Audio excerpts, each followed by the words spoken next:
नमस्कार साथियों, मेरा नाम है योगेश्वर। आप देख रहे हैं द पैराडाइज अकेडमी। तो जैसा कि पिछली वीडियो में हमने चर्चा की थी, अलाउद्दीन खिलजी की उत्तर भारत की विजय। आज हम चर्चा करेंगे अलाउद्दीन खिलजी की दक्षिण भारत की विजय। पहले जिसको आप ये समझ लीजिए कि अलाउद्दीन खिलजी की जो विजय हैं, जिनकी वजह से वो जाना जाता है, उत्तर भारत और दक्षिण भारत की विजय दोनों में जमीन आसमान का अंतर है। कैसे? उत्तर भारत की जो उसकी विजय थी, उनको उसने जो उत्तर भारत में जितने भी राज्य जीते हैं, उनको दिल्ली सल्तनत के अंतर्गत कर दिया, उसके अधीन कर दिया। यानी वहां पर जहां भी जो राज्य जीते गए उत्तर भारत में, उन सभी राज्यों में उसने अपने सूबेदार, अपने इक्तादारों को वहां नियुक्त किया। ठीक है। लेकिन दक्षिण भारत के राज्य जो कि दिल्ली से बहुत दूर थे, वहां पर नियंत्रण करना, वहां पर प्रशासन चलाना बड़ा मुश्किल था।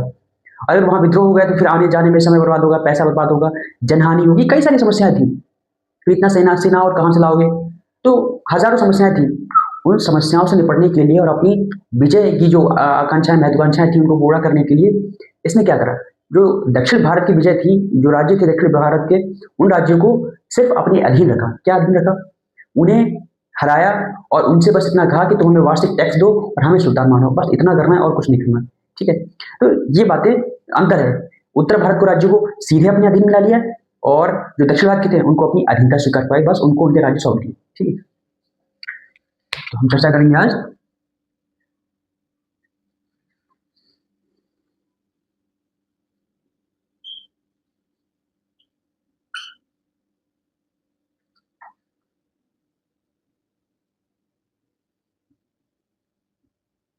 अलाउद्दीन की दक्षिण भारत की विजय।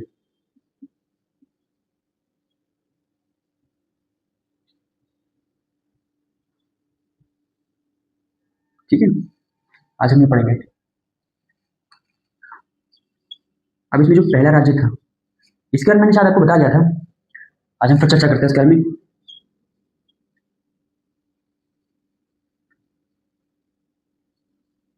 देवगिरी। देवगिरी, इसके बारे में मैंने आपकी चर्चा की थी 6 से 1307। इसकी मैंने आपसे चर्चा की थी पहले।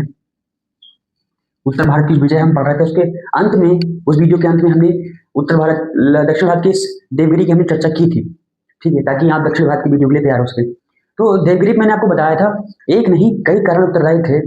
ठीक है। पहला कारण था, जो गुजरात का शासक था, गुजरात का जो शासक था, उसकी जो पत्नी थी, उससे शादी कर ली थी किसने? अलाउद्दीन खिलजी ने। और उसकी कर्ण से, उस स्त्री की कर्ण से पहले से पुत्री थी, उसका नाम था देवल देवी। देवल देवी, याद होगा आपको शायद, इसकी मैंने चर्चा की थी। सुल्तान की पत्नी, अलाउद्दीन खिलजी जो कर्ण की पत्नी थी, गुजरात के शासक कर्ण की पत्नी थी, वो सुल्तान की पत्नी हो गई अलाउद्दीन खिलजी की। उसने सुल्तान से कहा कि मुझे अपनी पुत्री वापस चाहिए।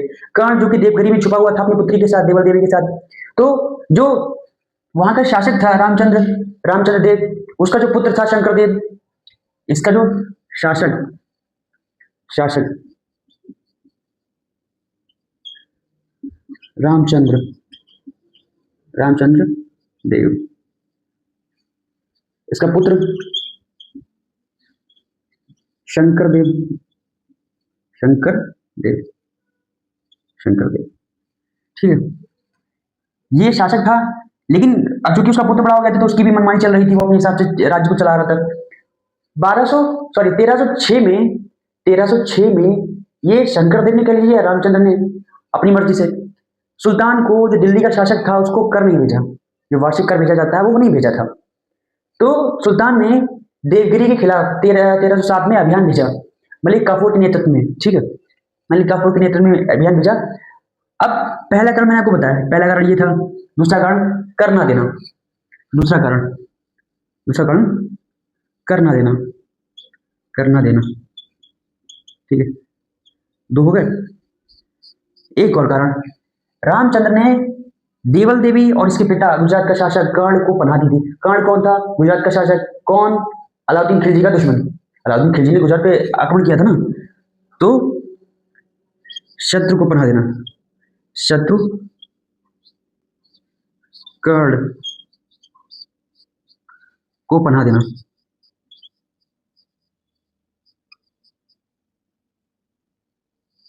को पनाह देना। ये देखिए, 3 कारण हो गए।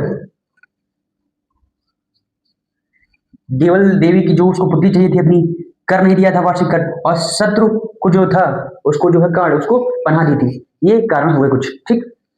अब इस पर जो आक्रमण किया गया वो जीत लिया गया, देवल देवी को दिल्ली पहुंचा दिया गया उसकी माँ के पास, ठीक है। वार्षिक कर भी दिया गया, ठीक है। और जो कर्ण था वो मारा गया। अब इसके बाद क्या हुआ, इसके बाद ये हुआ कि जो रामचंद्र था, रामचंद्र को दिल्ली ले जाया गया बंदी बनाकर। अलाउद्दीन खिलजी ने इसके साथ मित्रता का जो था सलूक किया, उसके साथ बर्ताव किया, और इसको रामचंद्र को 1 लाख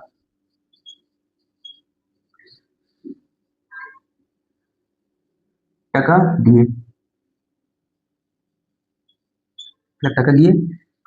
और इसके साथ ही साथ उपाधि उपाधि थी, कौन सी, याद है आपको, राय रायन,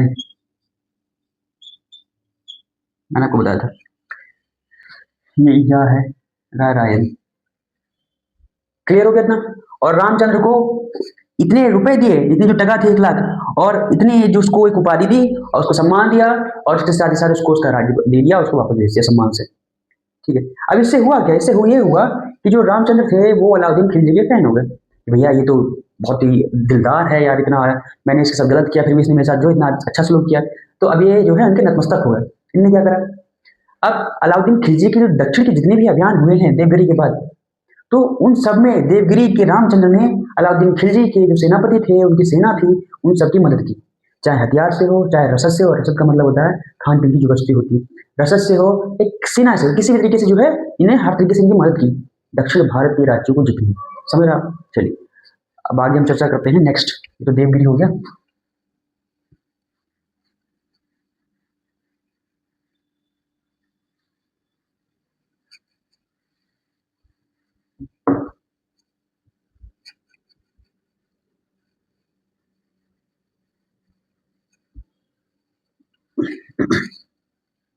ये आपका देवगिरी हो गया।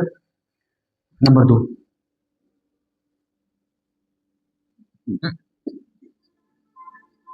तेलंगाना विजय 1308 से 1309, ठीक है। तेलंगाना विजय 1308 से 1309, ठीक है। तो तेलंगाना के बारे में हम चर्चा करते हैं विस्तार से, इस विजय के बारे में। जो तेलंगाना है उसका वर्तमान मतलब तात्कालिक शासक जो था, शासक जो वहां का शासक था उसका नाम था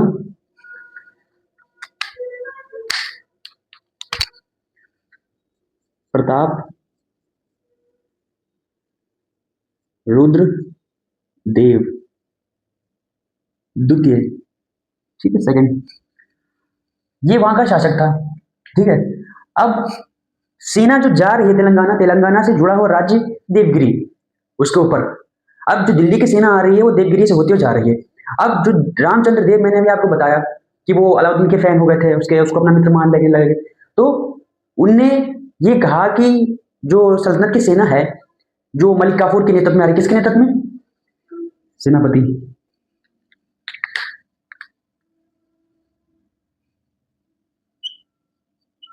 अभियान सेनापति सेनापति अभियान का जो सेनापति था वो कौन था, मैंने आपको बताया था कि जो सुल्तान की जो दक्षिण की विजय थी उनको मलिक काफूर ने पूर्ण किया, ठीक है। तो जो दक्षिण भारत का तेलंगाना राज्य था उसका अभियान जो सेनापति है किसने किया, मलिक काफूर ने। तो मलिक काफूर की जो सेना थी, मतलब अलाउद्दीन की जो सेना मलिक काफूर के जो नेतृत्व में आ रही थी दक्षिण के राज्य तेलंगाना को जीतने के लिए या उस पर आक्रमण करने के लिए, तो रामचंद्र ने अपने जो राज्य है देवगिरी उसके बाजार में एक घोषणा करवा दी कि मलिक काफूर या सुल्तान की सेना को जो भी चीज चाहिए वो उसको उपलब्ध कराया जाए, उसका सारा पैसा हमसे लिया जाए, कोई रोकी टट्टों की नहीं, ठीक। इससे बहुत सहायता हुई। अब आगे समझिए, ये मलिक काफूर और प्रताप रुद्र देव के बीच में 1309 में युद्ध हुआ, 1308 और 1309 के बीच में युद्ध हुआ। ये डेट जब ऐसे लिखी होती है इसका मतलब ये होता है कि इस साल के अंत में प्रारंभ हुआ लगभग, और इसके 1309 तक युद्ध चला। ठीक है, ऐसे इसलिए डेट ये दो दो दी जाती है, डेट कंफ्यूज मत होइएगा। ठीक है, तो इस अभियान में प्रतापरुद्र देव की हार होती है। हार होने के बाद क्या होता है, मलिक काफूर जीतता है, मलिक काफूर जीतता है और वो प्रतापरुद्र देव से सल्तनत की अधीनता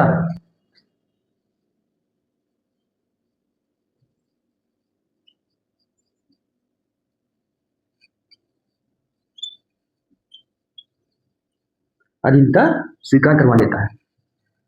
या तो देखिए, आपके दो ऑप्शन है, या तो सुल्तान की जो है अधीनता स्वीकार कर लीजिए, या फिर अगर आप नहीं स्वीकार करेंगे, आप बगावत करेंगे, तो आपका सर कलम कर दिया जाएगा और आपके राज्य पर कब्जा कर लिया जाएगा। सीधी सी बात है। तो मरना तो कोई नहीं चाहता। तो प्रताप रुद्रदेव ने अधीनता स्वीकार कर ली, और प्रताप रुद्रदेव ने अपनी एक सोने की मूर्ति मलिक काफूर को दी, क्योंकि वो इसकी जो युद्ध कौशल था इससे प्रभावित हुआ था। ठीक है, और हार भी चुके थे, तो उसको प्रभावित करने के लिए उन्होंने अपनी सोने की मूर्ति दी। एक नोट करने वाली बात है, ध्यान रखिएगा, बारंगल, बारंगल एक जगह है, ये तमिलनाडु तेलंगाना में, बारंगल में मलिक काफूर, मलिक काफूर, मलिक काफूर को एक चीज मिली। वो क्या थी, जिसका आपने काफी इतिहास में नाम सुना होगा, कोहिनूर मिला। कोहिनूर क्या है ये, कोहिनूर हीरा है, कोहिनूर मिला। ये कोहिनूर की जो आप चर्चा सुनते हैं इतिहास में, बहुत ज्यादा विवादित है, बहुत ज्यादा इसके लिए लड़ाइयाँ हुई हैं। ये कोहिनूर हीरा बारंगल में ही मिला था। ठीक है, ये संभवतः है, ये पूर्ण रूप से इतिहास में इसके लिए विवाद रहता है, कहाँ मिला। ठीक है, गोलकुंडे, कभी कोई इतिहासकार कहते हैं गोलकुंडा, गोलकुंडा का जो खान है उसमें इसको निकाला गया, और कभी कभार बात की जाती है कि इसको बारंगल से निकाला गया।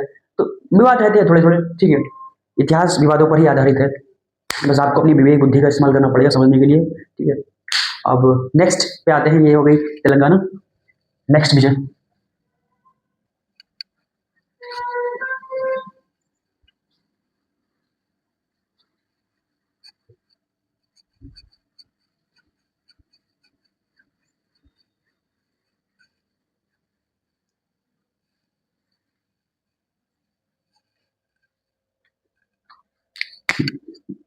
नंबर 3,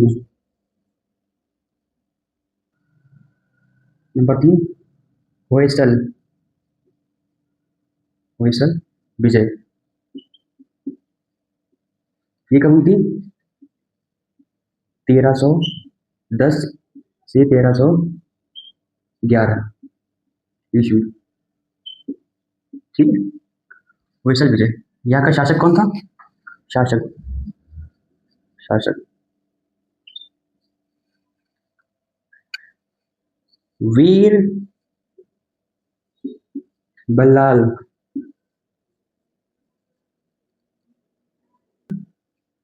तृतीय। ठीक है, वीर बल्लाल तृतीय। अब इसमें किसने नेतृत्व किया था, अभियान,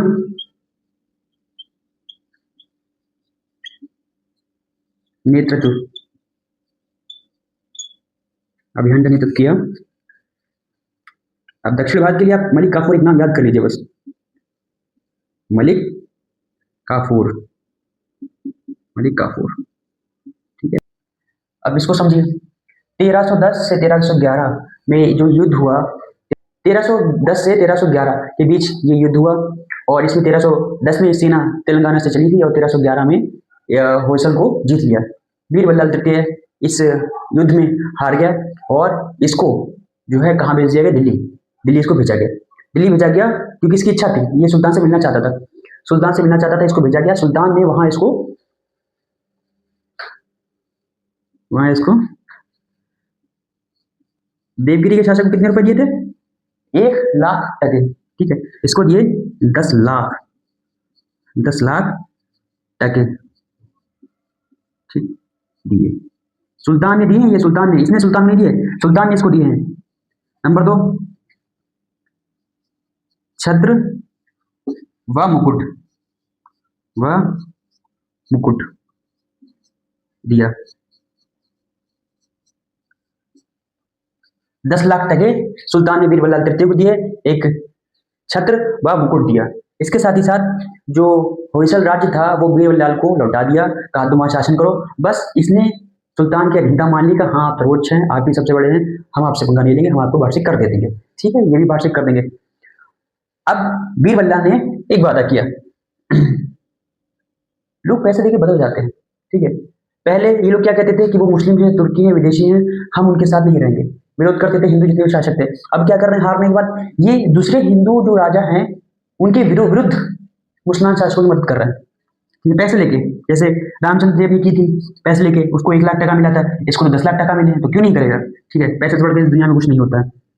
बीरबल तृतीय, इसने इसने पांडे या यूं कहिए मावर, मावर के खिलाफ, ये एक राज्य है, ठीक है, ये भी दक्षिण का एक राज्य है, इसके खिलाफ मलिक काफूर यानी सल्तनत की सेना की मदद की। आप देख रहे हैं क्या हो रहा है, राजनीति में बैठे लोग किसी के सगे नहीं होते। वो आपको पहले धर्म के नाम पे लड़ाएंगे, फिर आपसे जाति की बात करेंगे, आपको विभिन्न तरह के मुद्दों में भटकाएंगे, लेकिन वो आपसे काम की बात नहीं करेंगे। और खुद पैसा मिलते ही पार्टी बदल लेंगे, ठीक है, और नतमस्तक हो जाएंगे उन्हीं के जिनका वो विरोध करते हैं, धर्म के नाम पर, जाति के नाम पर, ठीक है, उच्चता निष्ठा के हिसाब से जो ये विरोध करते हैं नेता लोग, जो शासक लोग हैं। तो राजनीति हमेशा से ही गंदी चली आ रही है। अब देखिए बीरबल तृतीय ने क्या करा, ठीक है, अपने ही हिंदू शासक के खिलाफ उन्होंने युद्ध छेड़ दिया, ठीक है, सल्तनत की सेना की मदद की, जबकि ये पहले विरोध कर रहे थे कि वो विदेशी हैं, वो मुसलमान हैं। आज के वर्तमान समय में भी ऐसे कई शासक हैं, हमारे यहाँ नेतागण हैं, जो पहले मुसलमानों का विरोध करते हैं और अंदर ही अंदर उनकी सहायता भी करते हैं, उनको अपनी पार्टी में दर्जा देते हैं, उनके साथ अपनी बेटी बिहाते हैं। तो ऐसे दोगलों से दूर रहिए, ठीक है, ऐसे लोग नेता किसी के सगे नहीं होते हैं। जब तक आप जैसे पढ़े लिखे लोग राजनीति में नहीं आएंगे, तब तक ऐसे अनपढ़ जाहिल लोग आपके ऊपर शासन करेंगे, ठीक है।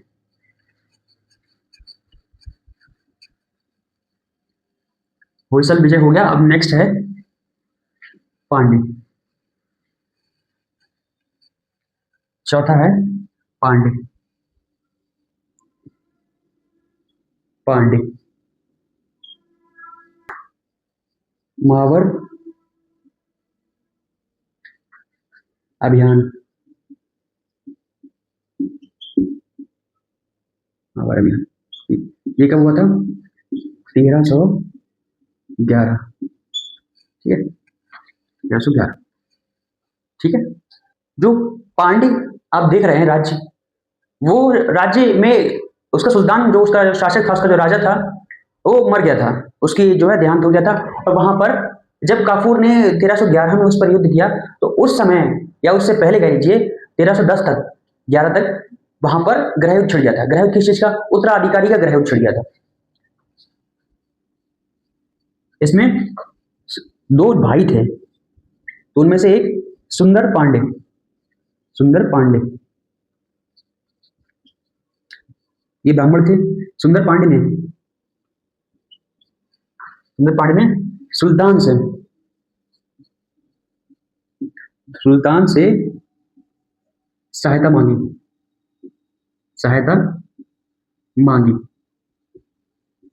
सुल्तान तो इन्हीं बातों का इंतजार कर रहा था, उसे तो पैसे आक्रमण करने थे।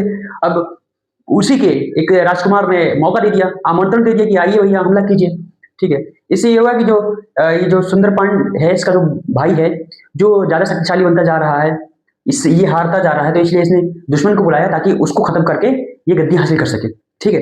तो अब इतिहासकारों में थोड़ा मतभेद है, इतिहासकारों में मतभेद ये है कि इतिहासकारों को मानना है कि जो पांड्य शासक है, उसने सल्तनत की जो है सत्ता स्वीकार कर ली है, कुछ कहते हैं नहीं स्वीकार की, पर संभावना यही है कि सत्ता स्वीकार नहीं की गई थी, जिसके कारण जो मलिक काफूर है, मलिक काफूर सिर्फ मदुरै तक ही पहुंच पाया था। मदुरै तक पहुंचा तो अब उसने मदुरै में जितने मंदिर थे उनको नष्ट भ्रष्ट किया, ठीक है, उनको तोड़ा, वहां पे अलाउद्दीन के नाम पे एक मस्जिद बनवाई। अब आप एक बात ध्यान रखिए, मैंने आपने राजनीति की बात की थी, अब ध्यान रखिए, जो मलिक काफूर है, मलिक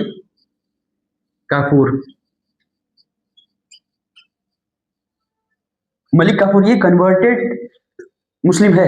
ये हिंदू था पहले, ये हिंदू था, बाद में मुस्लिम बना, और ये मुस्लिम शासक के लिए युद्ध कर रहा है। लेकिन एक बात ध्यान रखिए कि ये इसने अधीनता तो स्वीकार कर ली, लेकिन कोई किसी से जबरदस्ती तलवार नहीं चलवा सकता। ये तलवार अपनी मर्जी से चला रहा है और सुल्तान के लिए मंदिर तोड़ रहा है। तो आप इन पचों में ना पड़े कि जो हिंदू को मारते हैं, मंदिरों को तोड़ते हैं, वो मुस्लिम ही होते हैं। हिंदू भी यही करते हैं, ठीक है। तो यानी ये सब काम करने वालों का धर्म नहीं होता है, ठीक है। चाहे हिंदू भी ऐसा करते हैं, मुस्लिम भी ऐसा करते हैं, तो आप इन चक्रों में ना पड़े। आप सिर्फ फैक्ट पे ध्यान दीजिए। मलिक काफूर ने ये सब किया, और तो इतिहासकार जो है इनमें मतभेद चलता है, और यही कहा जाता है कि मदुरै तक तो पहुंच बना ली थी। लेकिन दिल्ली सल्तनत का ये पहला सुल्तान है जिसकी सेना या जिसका सेनापति मदुरै, जो बिल्कुल लास्ट में पड़ता है, लास्ट के राज्य के बीच में पड़ता है, वहां तक पहुंच गया था। दिल्ली सल्तनत की अभी तक कोई सेना मदुरै तक नहीं पहुंची थी, ठीक। और इसी के साथ हमारे जो है दक्षिण राज्य की विजय वो समाप्त होती है। 4 राज्य आते हैं, ठीक है। देवगिरी, तेलंगाना, होयसल, पांडे, ये 4 राज्य आते हैं। कोई दिक्कत नहीं होगी आपको पढ़ने में, ठीक। और इसके साथ ही उधर मलिक काफूर दक्षिण में युद्ध कर रहा था, जो अलाउद्दीन खिलजी के राज्य का विस्तार कर रहा था। तो ये 4 राज्य थे जिन पर हमने आज चर्चा की, ठीक है। दक्षिण राज्य और उत्तर भारत की हम चर्चा कर चुके हैं। पिछली वीडियो में आप देख सकते हैं, प्लेलिस्ट में आपको अपने चैनल पर मिल जाएगा। और ये सब चल रहा था जबकि मलिक काफूर दक्षिण के राज्यों को जीत रहा था, अलाउद्दीन खिलजी के राज्य का विस्तार कर रहा था। बस उसी दौरान जो आंतरिक कलह था वो बढ़ने लगा। जो राजमहल के अंदर था वो भी कलह बढ़ रही थी। अब उस दौरान अलाउद्दीन बीमार पड़ गया, उसके दिन नजदीक आ रहे थे। उसके बीमार होते ही जो महत्वाकांक्षी सरदार थे वो षड्यंत्र करने लगे फिर से कि सुल्तान तो निपटने वाला है, सुल्तान तो मरने वाला है, अब कौन गद्दी बैठेगा, कौन गद्दी हासिल करेगा, ये सब बातें होने लगी। बहुत बड़ा राज्य हो गया था, उस राज्य को हासिल करने के लिए षड्यंत्र तो होंगे। तो वो सब चल रहा था समाज में, और मलिक काफूर ने एक विद्रोह कर दिया इसके सुल्तान के विरोध में। और उसी के बीच में, इन्हीं सब दुख दर्द के बीच में, इसकी अलाउद्दीन खिलजी की 1316 में 1316 ईस्वी में मृत्यु, 1316 ईस्वी में मृत्यु। बड़े वियोग में मरे। इतना बड़ा राज्य तुमने इकट्ठा कर लिया, इतना पैसा कर लिया, क्या मिल गया? दुख में मरे अलाउद्दीन खिलजी, ठीक है। और जो अलाउद्दीन के उत्तराधिकारी हैं उनकी चर्चा हम अगली वीडियो में करेंगे। आज के लिए इतना ही, चलिए ठीक।